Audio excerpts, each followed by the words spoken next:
Why is it so difficult for us to live in harmony with the environment? Let's explore the role of institutional diagnostics in sustainable development. First, we'll have a quick recap of what an institution is, and then we'll talk about human-environment relations. We'll also tackle the 3 tragedies in terms of property regimes and how to avoid them. And finally, we'll explore the institutional diagnostic approach in creating a governance system. To do this, we'll be using Oran Young's Diagnostic Toolkit.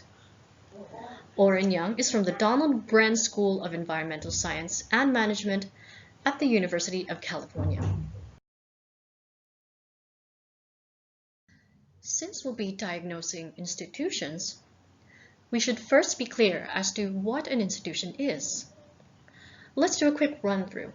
Here are some definitions.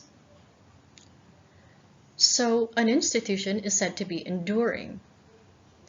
It shapes human interaction and societal evolution through time. It's a significant practice, relationship, or organization. And it can also be an established law or practice. So, as you can see, an institution must have withstood the test of time.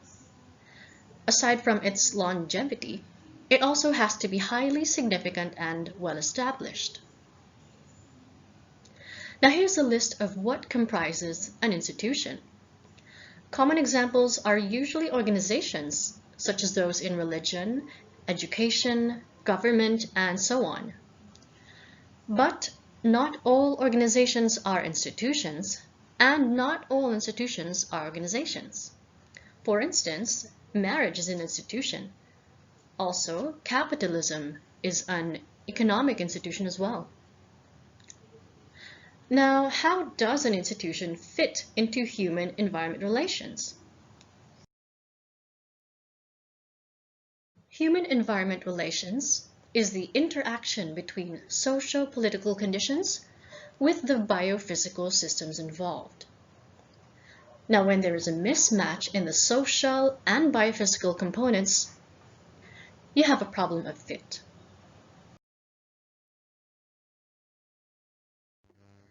Common resources are those that everyone can use. But there is rivalry. If used up, others can no longer use it. The tragedy of the commons can be seen as a spatial misfit.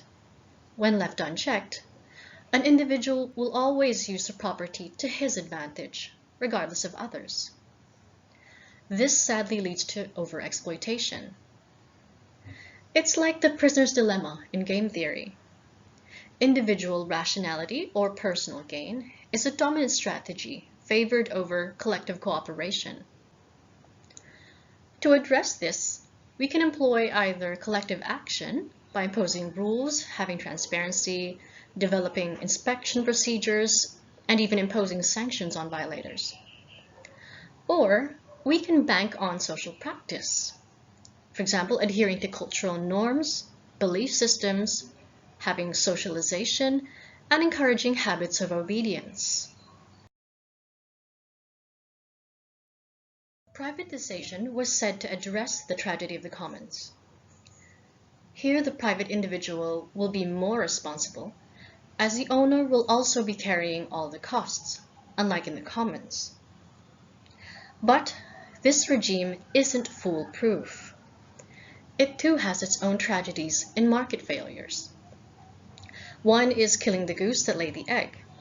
For instance, the owner can cut down all the trees and then sell the denuded land to someone else. Another tragic failure is from privatization favoring consumptive uses that are considered more commodified or marketable. Owners here often fail to consider the non-consumptive values of their property. They tend to forget that you don't have to use it all up to gain value from it. Another failure is in ignoring the impacts of unintended consequences, or what we call externalities. For example, destroying a forest worsens climate change by increasing carbon emissions. Now here are some solutions to that. One is we can demonstrate that non-consumptive uses are profitable. For example, some non-marketable values are when forests serve as wildlife habitats, or having it as protection against soil erosion. You can also use it for recreation and as tourist attractions. Another solution is to impose regulatory or restrictive policies over consumptive practices. This is often considered the more feasible solution of the two, but it doesn't mean that the first solution isn't worth a shot.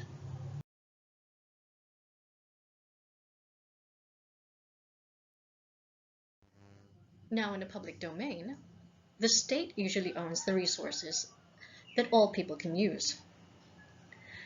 These usually are the resources that cannot be privatized, nor can they be left open access.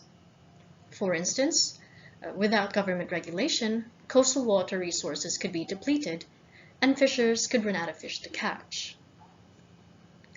For this to work, though, there has to be public trust. This means that the people have willingly given the government the authority to manage the public domain. The tragedy of the public domain occurs with government failures. One is gridlock. Here, policymaking breaks down.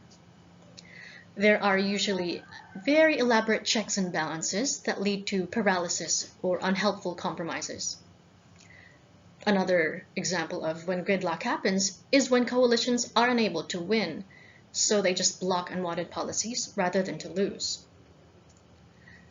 Another failure is in corruption, such as when the government caters to special interests, using subsidies, tax breaks, and whatnot to favor certain groups. Another failure is institutional arthritis. This is where the government is slow to respond to issues, or you can also call this a temporal misfit. It can also occur when the government is non-adaptive and the defenders of the status quo are so deeply entrenched in bureaucracy.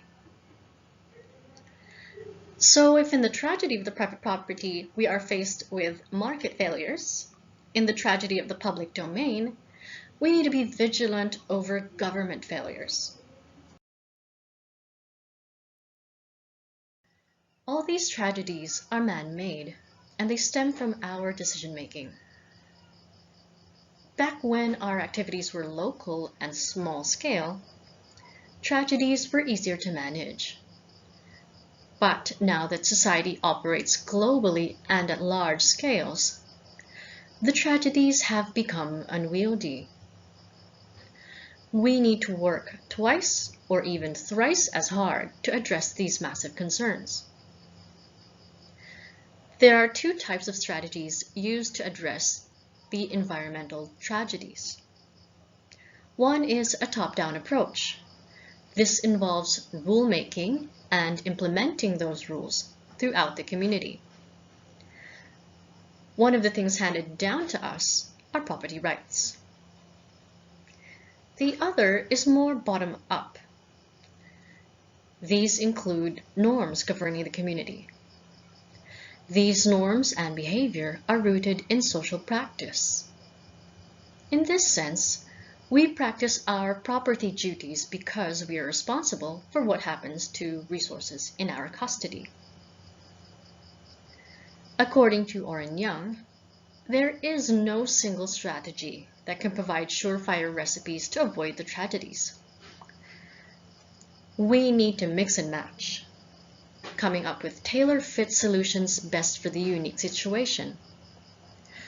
And that's where the diagnostic approach comes in handy.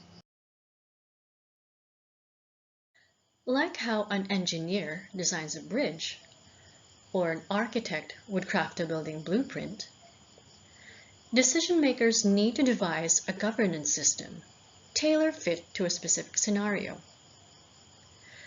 This way, we can work towards sustainable human-environment relations. First, we need to know what kind of biophysical system we're dealing with. A resource regime can be classified based on how it's accessed and how it's used. In terms of access, we can look at excludability. A resource is excludable if its access is limited to one or a few entities. It is non-excludable otherwise. Examples of non-excludable resources are coastal waters and ancestral domains. Looking at how it can be used, we can refer to the concept of rivalry. A resource is considered rival if you are using a property, then no one else can use it while you are, such as residential land that you are entitled to. It is non-rival if multiple people can use it simultaneously. Once resources' nature has been figured out, we then proceed to matching the best solution for both humans and the environment. As mentioned earlier, a combination of top-down and bottom-up strategies will work best depending on the type of resources that the community has. To avoid the tragedy of the commons, it's best to help the community come up with its own rules to follow, as well as respect their practices and traditions. On the other hand, with the tragedy pertaining to private properties, public regulation can coexist with self-governance. As for the tragedy of the public domain, overarching laws and policies are best coupled with grassroots agency. We can use this toolkit from Oran Young to guide us in making these critical decisions together with the community stakeholders.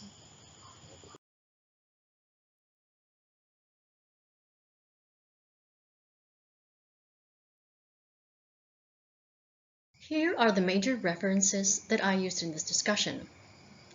You can check out the work of Folk and co-authors to learn more about the problem of fit.